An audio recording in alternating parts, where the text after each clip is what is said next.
Hi everyone, Angus Campbell here, Thursday the 2nd of November 2023. Right, time's marching on.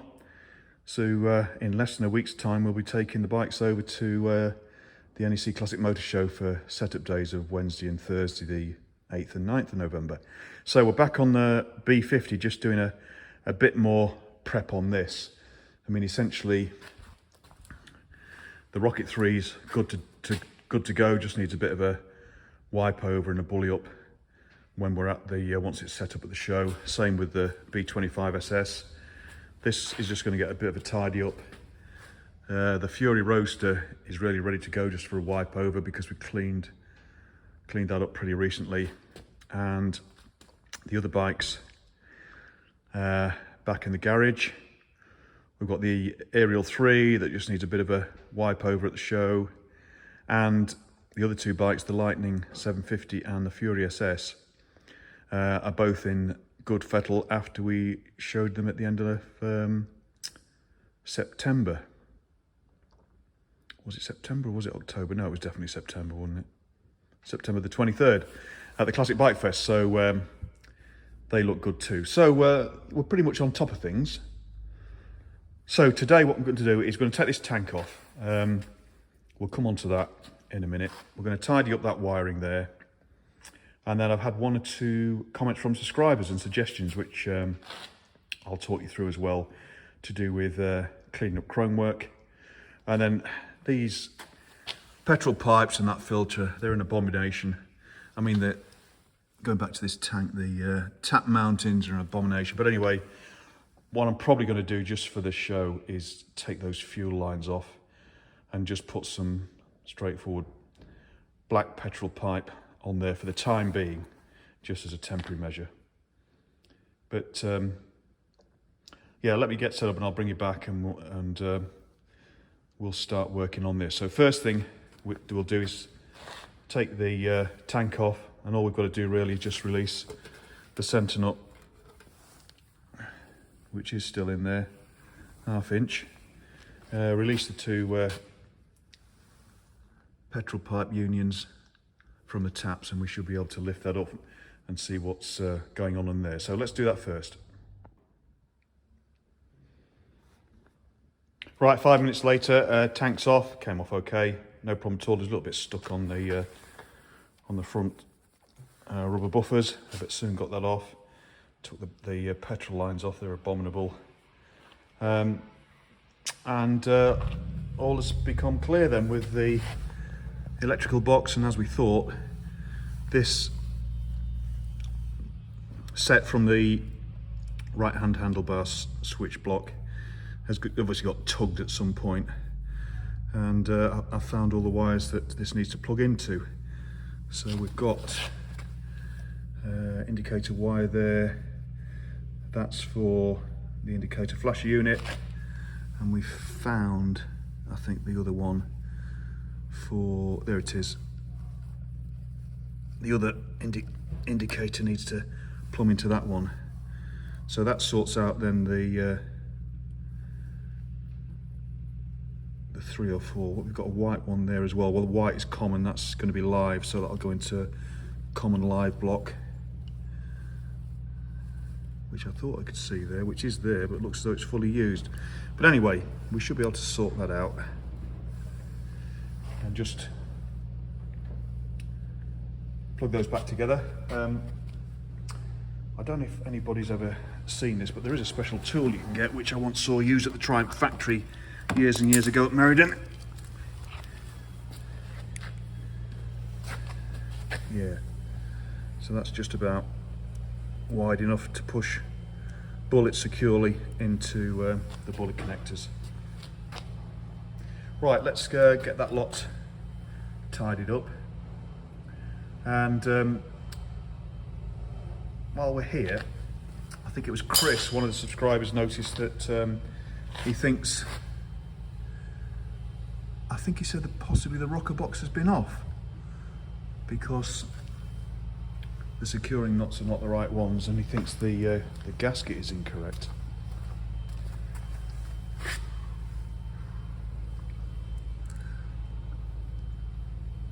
I'll ask him a bit more on that. he may be right, because what I have noticed is that, well, actually I was thinking the decompressor isn't working. It looks as though the cable's come adrift.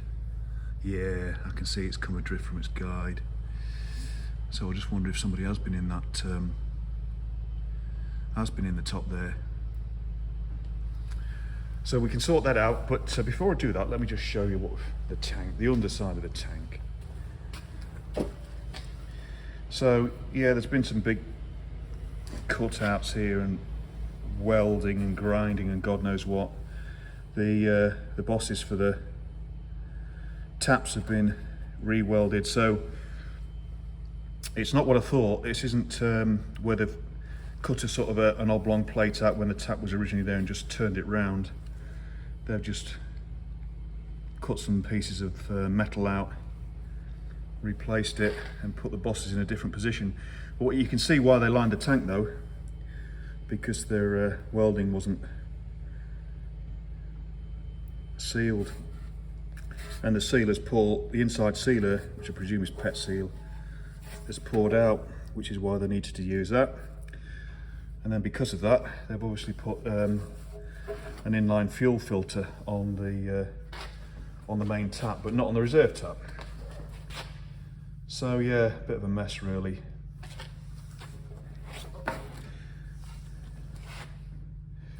Right, anyway, enough pondering about that for now. That's a job for another day. Let's tidy this up, and then we can probably put the tank back on. Spaghetti junction complete. What I found with the junction box for all the white live wires is, it's in there somewhere, is that it was a three-way connector, not just a two-way IA3 in either side. So we did have a spare, a bit like this one here, which is earth, but buried in there somewhere, where is the white one. And yep, this is left over. That's a spare because that's red and white, and I believe that was intended to be the starter motor button, which obviously is in use on the Fury SS, but nothing else. So that's just got a connector as original, just to effectively protect it from touching anything else. So that's all good. I've just tidied up the throttle cable. They'd turned it round so it came out over the top of the bars from the twist grip, the way that you do when you're competing on these, which might be an ominous sign. But anyway, one step at a time. Right, let's get the tank back on, and we should be able to try and hide this lot behind the tank now, which will make it a lot neater. And that's how it was originally. Doesn't look very clever there, but that's what it's like.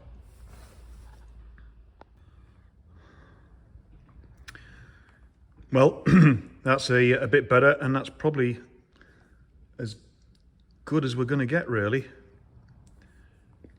We might be able to do a bit more tidying up at a future stage where we can reroute wires a little bit. But if my memory served me correctly, on the B25 up there, you know, you got a similar story. Quite a lot of wiring is in the open. And there's not much you can do about that, except we'll probably use some proper rubber tie wraps to try and keep them all together if we do a bit more tidying up on it.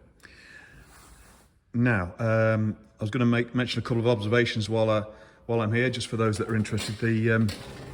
There appears to be the remnants of a sticker on the steering head here, and if there's anything like the some of the other bikes of the period, such as the A75, I think that would have just been a sticker that confirms it complies with US regulations and then quotes the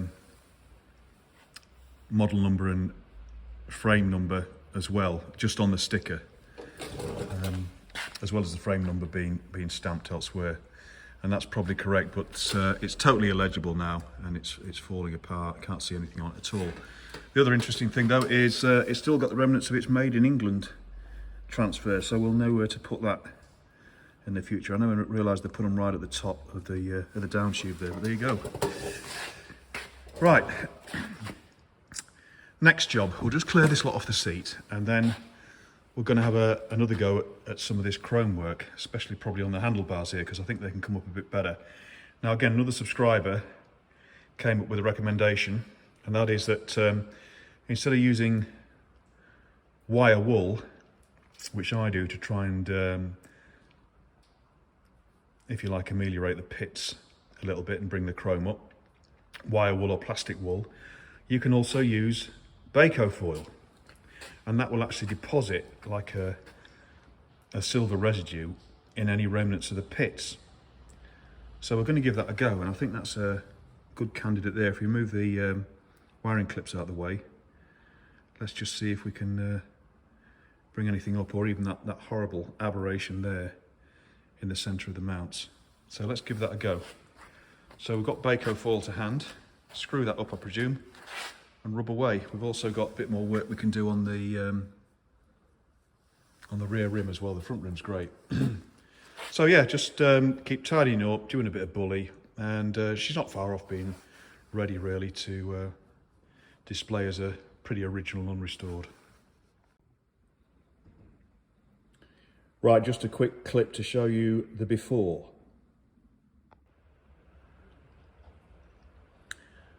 After an initial go, and it has actually put a deposit in certain areas, which sort of masks any residual pitting to a certain extent.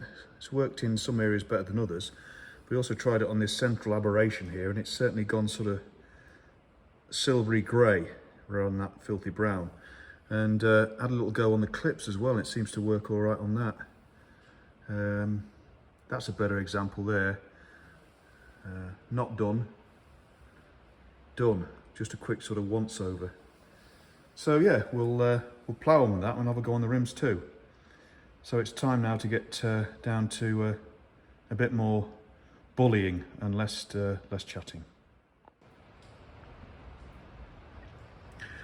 I just thought I'd take this side panel off again, just to have a look at the original paint, because on the exterior it fades, but obviously you can get a match usually on the inside. The panels are on the bottom.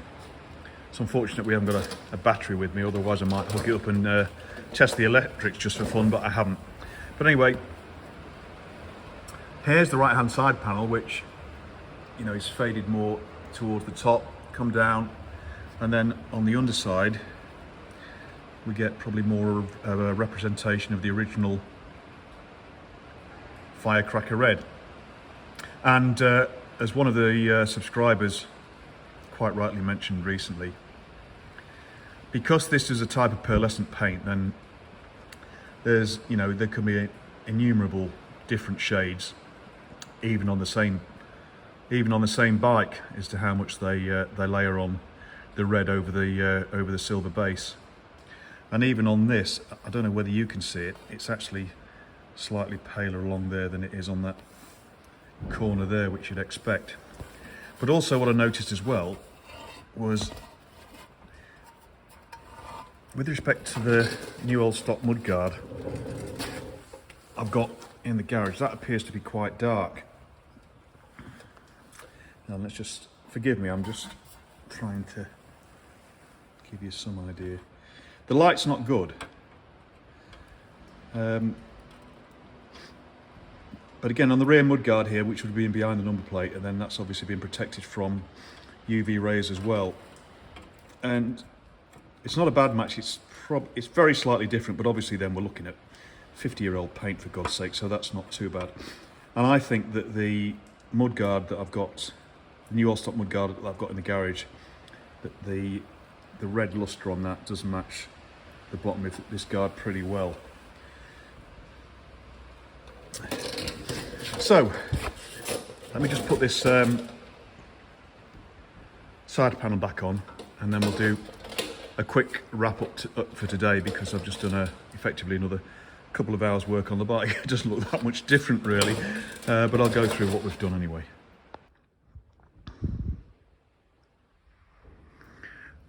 Right, there we go. So far, so good. So a bit more polishing, a bit more bullying, a bit of tyre wall black on, and all of a sudden it looks quite a lot better, except for that poor tank maybe.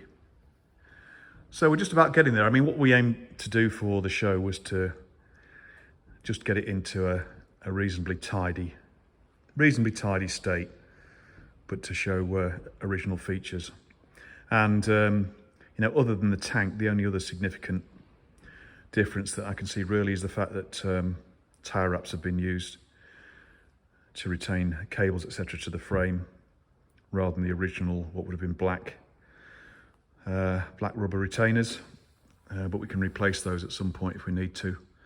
But I think I know what I'm going to do with this bike following this show, and we'll have another follow-up video on that with my ideas. Now what I'll do now is I'll pack up here and we'll get back to the garage at home, and I'll just update you on the saga with respect to that new old stock rear mudguard that I have in flamboyant red. Right, back in the garage at home, and just a final clip for this video. So, as per the last video, what I've got here is a new old stock, immaculate condition B50 rear mudguard. So we think. Anyway, when we started looking up these reference numbers, so what you got there, part number and the paint code. The part number is for a 1972 B50. Well, I think the only difference between a 72 B50 rear mudguard and a 71 is one additional hole drilled into it. And I thought it was towards the back here, but it isn't on this one. But anyway, so that should fit, even though that part number, that part number is 72, should fit a 71, so that's okay. But the paint code 261 is Firebird from the late 60s. So there's two issues with that. One, the first is that 72 B50s were not painted in flamboyant red, which is what I think this is. But secondly, flamboyant red isn't that paint code, it's something like /289. You can look these up online, but they're also in the parts book. So I thought, right, okay, well, we're not going to see the proper colour through the original packaging, so I've managed to gently remove the packaging. And there you go, that's a very vibrant red. Now, whether that's flamboyant red, it looks a bit bright to me compared to what we were looking at back at the B50. Let's just see if I can turn this over and not damage it, because that's usually a... Oh, there you go. That'll do me. That's been layered on silver. Look, there's a bit of flashing there.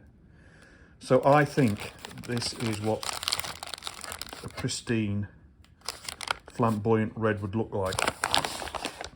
And as I say, part number is B50, albeit from 72. So if we were to use that guard, I mean, it is very bright there, but then, as we said, flamboyant red came in different shades because it depends who was spraying it at the time and how they were feeling that day and how many flashes over the base coat silver they gave it. So there you are. I just thought I'd relay that information to you. What that is, I'm not sure. So the other dilemma is that up there is allegedly a high violet new old stock B50 mudguard, and I bought that just for I bought these two just for paint matching purposes. So you'd expect that to be the same part number but a different paint code, and whether or not that's authentic or not, we don't know yet. But I'm going to get that down at some point, and I'll let you know in a future video. All right then. So we're certainly going to use that probably in the future as our reference for painting the rest of the bike, I think, if we decide to go down the the restoration route. That's on the B50, not these two. Right, I'll leave it there. Thanks very much for watching, everybody. Thanks for your interest, any comments and subscriptions. And I'll see you all again soon. I think there's going to be one more prep on the B50 before we then lug this lot over to the show. Cheers, everybody.